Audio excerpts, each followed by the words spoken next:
Bonjour, bienvenue, nouvelle vidéo. Aujourd'hui je vais faire un truc un peu différent de d'habitude. Aujourd'hui ce qu'on va faire c'est qu'on va aller visiter tous les quartiers touristiques de Tokyo. Je vais faire un peu la liste de tous les quartiers touristiques, comme ça si vous venez pour le premier voyage, vous savez ce qu'il faut aller voir. Pas mal de quartiers, donc la vidéo va être répartie sur plusieurs jours. Il y aura sûrement des faux raccords où j'ai pas les mêmes t-shirts et machin.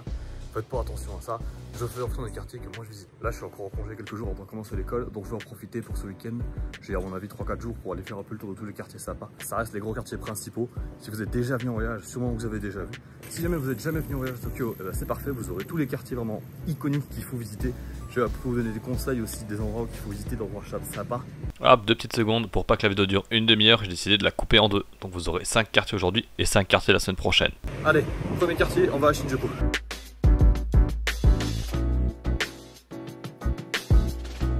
Shinjuku, c'est un des plus grands et plus célèbres quartiers de Tokyo. C'est notamment dans ce quartier qu'on retrouve la gare de Shinjuku, qui est l'une des plus grandes et l'une des plus empruntées au monde, ainsi que la majorité des centres commerciaux importants qu'on peut trouver à Tokyo. C'est notamment un des quartiers qui est connu comme un des quartiers les plus populaires auprès des Japonais, puisque c'est souvent là qu'ils vont le week-end pour se promener, faire des magasins ou aller au restaurant. C'est donc un quartier extrêmement animé, dans lequel, comme vous le voyez, il y a beaucoup de monde autour de moi, et dans lequel on peut également retrouver le Kabukicho, c'est-à-dire le quartier chaud de la ville de Tokyo.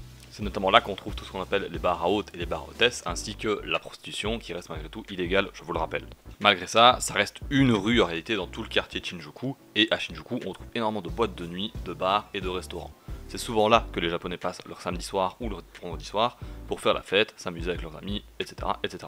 C'est un quartier qui a vraiment deux faces, une le jour et une la nuit. Les deux ambiances sont totalement différentes. Le jour, on se promène, on fait les magasins, et la nuit, on sort et on boit avec ses potes. C'est vraiment un des quartiers les plus dépaysants parce que c'est là qu'on retrouve les énormes gratte-ciels de Tokyo comme on les imagine dans les films, et tous les autres clichés qu'on peut voir dans la pop culture en général. Et oui, ce que vous voyez à l'écran, c'est la patte de Godzilla. C'est la dernière grosse route Don Quijote de Shinjuku.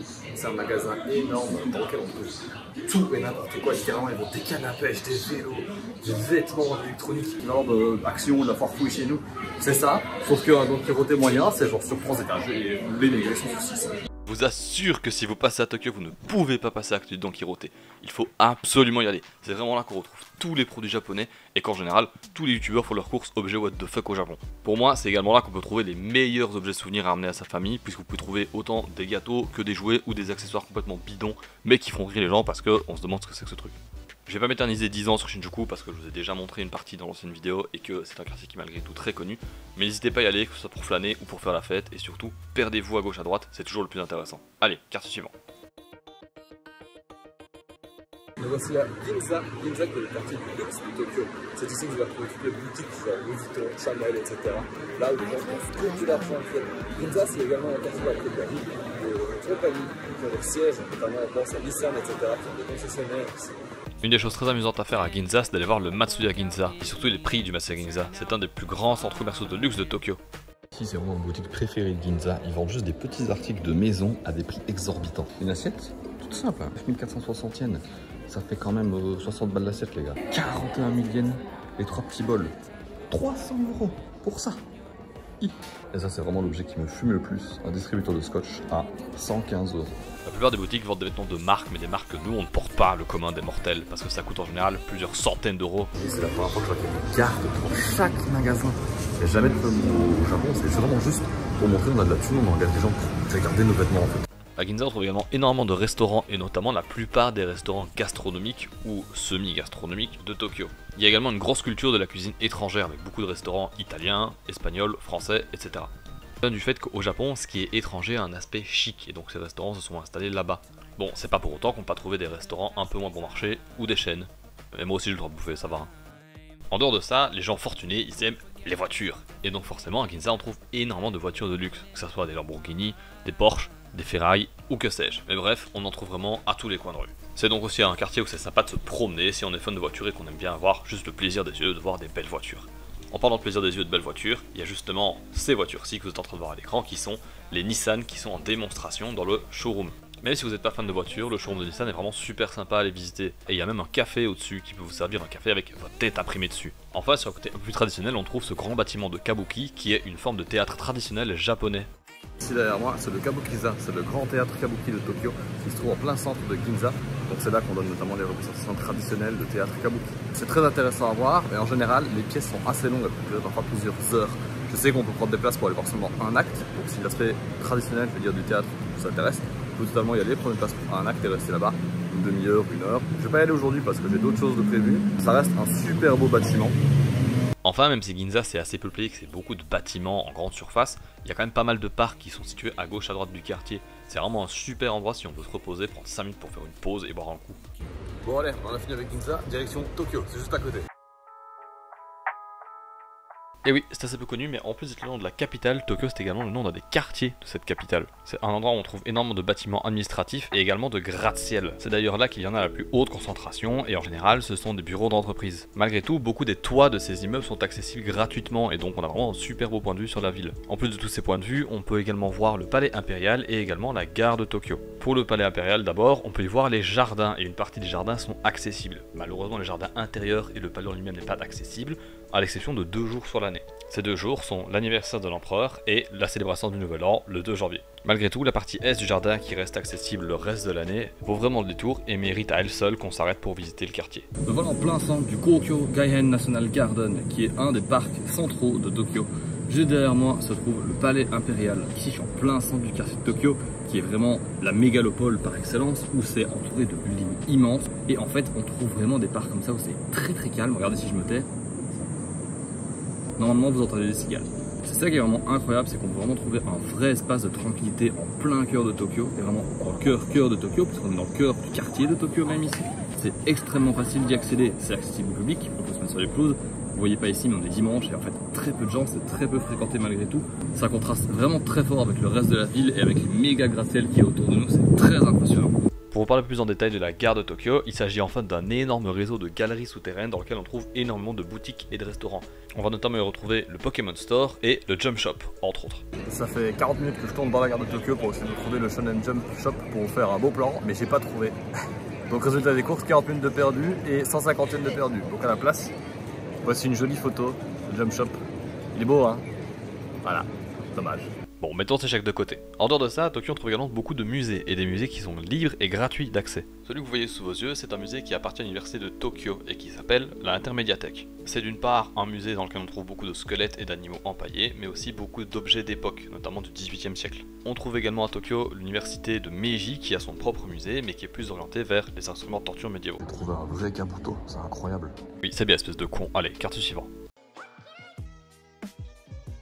Shibuya se trouve juste à côté de Shinjuku, et d'ailleurs c'est possible de rejoindre les deux quartiers à pied. Les deux quartiers se ressemblent énormément, ont beaucoup de choses en commun. En général, on va plus à Shibuya la journée et à Shinjuku le soir, parce qu'il y a plus de magasins.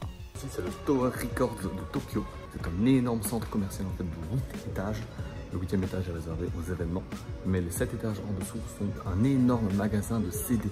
Au Japon, les CD marchent encore très bien. C'est vraiment une industrie qui fonctionne, contrairement à chez nous où tout est passé en streaming. Passer ici, vraiment, c'est impressionnant de voir tout ça. Et contrairement chez nous, on a juste 4-5 CD, un peu des trucs un peu éclatés. Ici, vous avez vraiment tout, vous avez même les OST, etc. de tous les animés, les Disney, les machins. Franchement, ne serait-ce que pour le coup d'œil et pour l'ambiance, c'est méga cool de venir ici. Alors évidemment pour moi en tant que grand fan de musique c'est super intéressant ce genre de magasin, ça permet de voir non seulement tout ce qui se vend au Japon mais aussi les trends et ce qui marche pour l'instant. Mais en plus de ça dans le Tower Records comme je vous ai dit on retrouve des événements. Le jour où j'y suis allé il y avait notamment un événement sur Apex Legends qui n'a rien à voir avec la musique mais qui avait quand même son petit événement dans le Tower Records. Dans ce cas-ci, c'était un pop-up store, mais comme vous voyez juste à côté, il y a un café, qui est là de façon permanente, mais ça arrive également que ce café soit en partenariat avec d'autres franchises et qu'on ait un thème spécifique pour le café. Tower Records, meilleur magasin jusqu'à maintenant, c'est incroyable. Si vous adorez la musique, allez-y, c'est une série. À Shibuya, on trouve également beaucoup de magasins thèmes, notamment le Disney Store qui se trouve dans le quartier, mais également plein d'autres. Comme Shinjuku, on trouve également beaucoup de choses pour s'occuper, des karaokés, des restaurants, des centres commerciaux, etc., etc. Pas uniquement parce que les deux quartiers sont proches, qu'on les compare très souvent, c'est vraiment parce qu'ils sont assez similaires et qu'il y a beaucoup de choses qu'on peut faire dans l'un, qu'on peut également faire dans l'autre. Cependant, à Shibuya, on retrouve certains endroits mythiques, notamment, une des plus connues, la statue de Hachiko. C'est un des lieux de rendez-vous le plus connu de Tokyo, qui représente un chien qui attendait son maître chaque jour après le travail, mais malheureusement, un jour, le maître est décédé au travail et le chien continue d'attendre jusqu'à sa propre mort. Cette statue est d'ailleurs juste à côté du Shibuya Crossing, qui est le passage piéton le plus emprunté au monde, avec plusieurs millions de personnes qui passent dessus chaque jour. C'est beaucoup plus impressionnant en vidéo évidemment, quand on passe dessus ça paraît pas si grand, mais il faut quand même une bonne vingtaine de secondes pour traverser la route. Depuis ce passage piéton, on voit également la Tour 109. Vous ne connaissez pas, la Tour 109 c'est un grand centre commercial sur 9 étages qui ne vend que des vêtements, principalement orientés pour les femmes. En réalité, ce bâtiment est plus connu dû à ses représentations dans la pop culture que pour son contenu réel. Ça reste quand même très impressionnant de se promener à Shibuya parce que notamment vous voyez il y a des écrans géants qui sont situés un peu partout. Que ce soit pour des animés, des jeux vidéo, des mangas ou encore des pubs en japonais que vous ne comprenez certainement pas. Rien que pour la grandeur et la beauté du lieu, ça vaut la peine de s'y promener et d'y flâner une bonne demi-heure. Je sais pas si on entend et on voit à quel point il fait calme ici. Je suis à 5 minutes, allez 10 minutes à pied à tout péter la gare de Shibuya. Je suis perdu un peu dans les rues et direct c'est calme. On a vraiment cette vue je trouve de Tokyo qui est comme vraiment une surcapitale surchargée, une mégalopole. Alors que putain, tu marches 5 minutes, il n'y a plus personne dans les rues, dans des grosses artères et il fait super calme, on entend les oiseaux tranquilles. C'est incroyable. Et oui, c'est assez dur à croire, mais je suis à moins de 200 mètres du Shibuya Crossing. Allez, quartier suivant. Ueno, c'est un super beau quartier qui peut être divisé en deux grandes parties principales. Tout d'abord, la partie avec le parc, dans laquelle on retrouve notamment le zoo de Ueno. C'est un jardin immense avec en plein milieu un énorme lac, dans lequel on peut faire notamment du pédalo. Sur les abords de ce lac, on peut également retrouver quelques yatai, ce sont des petites échoppes japonaises traditionnelles dans lesquelles on vend de la bouffe. Normalement, on les retrouve principalement pendant les festivals, mais à Ueno, elles sont là toute l'année. Ueno, c'est un quartier magnifique dans lequel il y a d'énormes jardins, et vous voyez ici derrière moi, il y a un énorme lac qui est vraiment immense, avec des nénuphars. Et les nénuphars fleurissent à certaines saisons de l'année. Là, je suis un peu tard pour la saison des fleurs, mais vous pouvez venir vraiment à toute période de l'année, c'est vraiment un quartier super beau. Il y a beaucoup de choses à voir et à contempler, beaucoup plus que de choses à faire.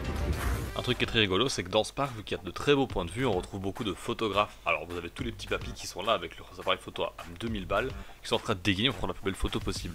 Un truc qui est extrêmement drôle à Ueno, c'est vraiment le décalage qu'il y a entre les espaces verts qui nous entourent, avec les nénuphars, les arbres et les pelouses, et de l'autre côté, tous les grands buildings qui dépassent de derrière les arbres. Pendant qu'on se promène également, on pourra croiser plusieurs temples. Attention, au Japon, il y a des temples et des sanctuaires. En général, les bâtiments que vous voyez comme là, à l'écran avec les torii rouges, ce sont souvent des sanctuaires et pas des temples. La différence, ce sont que les temples sont liés au bouddhisme, alors que les sanctuaires sont liés à la religion shintoïste, qui est la religion principale au Japon. Tant qu'on est là, on va faire un petit tutoriel sur comment se purifier et prier. C'est l'instant sérénité. À l'entrée de la plupart des temples, vous trouverez ce genre de petite fontaine qui distribue de l'eau. Le but, c'est de se purifier. On se lave en général la main gauche, puis la main droite, puis on prend de l'eau dans les deux mains pour se la mettre dans la bouche et ensuite la recracher. Une fois purifié, on se dirige vers la boîte. On peut y déposer en général 5 yens. On tape ensuite 2 fois dans nos mains et on commence à prier. Dans certains temps, vous verrez une clochette. Il faut la faire sonner avant de taper dans sa main et de prier. Une fois la prière terminée, on s'incline en signe de respect et on laisse les dieux retourner à leurs occupations.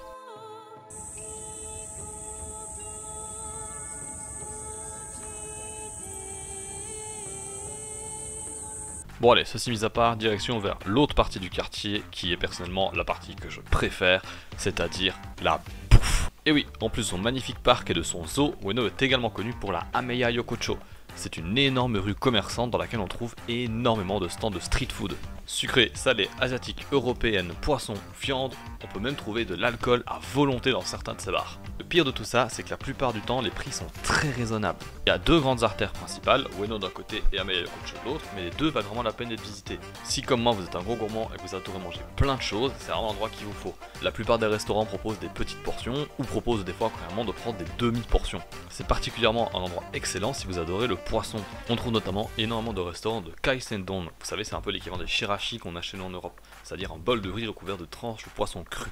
Ici, l'avantage c'est qu'on a différents types de poissons, parfois on a même de l'omelette, et du coup on peut goûter plein de choses différentes. Je suis resté dans un petit boui-boui sur la Ameya Yokocho pour manger un bol, un bon de poisson cru, comme ça, Miss revienne, vous allez voir la dingue qui va arriver, c'est insane. Et voilà ce qui arrive pour 800 yens, c'est-à-dire pour 5,30 €. Et bon appétit. C'était excellent. Si vous avez l'occasion, Ameya Yokocho à Ueno. Mon quartier préféré pour l'instant c'est Ueno. C'est incroyable, on fait plein de trucs vraiment pas cher. Si vous êtes un gros dalleux comme moi, venez, vous allez péter la France. Donc voilà, merci d'avoir suivi la vidéo et à tout bientôt, normalement sur la prochaine, la suite de celle-ci, les quelques derniers quartiers touristiques que j'ai pas encore fait qui arriveront d'ici une semaine. Voilà, allez, à plus.